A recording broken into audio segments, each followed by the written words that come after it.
Major general Asif Ghafoor के 2019 में बोले गए तारीख साज जुमले। हमने 70 साल आपको पढ़ा, आपके लिए तैयारी की और आप ही के लिए तैयार बैठे हैं। अगर जंग हुई तो हम हैरान नहीं होंगे, आपको हैरान कर देंगे। आखिरी सांस और आखिरी गोली तक मुल्क का दिफा करेंगे।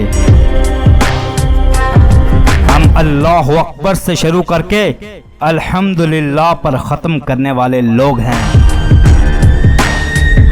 रिटायर सिर्फ रैंक होता है, मगर फौज और फौजी कभी रिटायर्ड नहीं होता।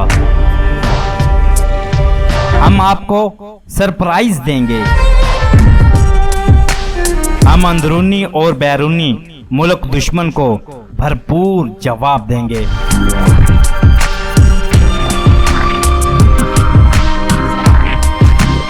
अजीज सामीन, इस चैनल का मकसद सूफीज़म, उर्दू, पंजाबी शायरी, इक़बाल ज़रई, हिस्ट्री, इस्लामी वाक़यात की तालीमात को फ़रोग़ देना है।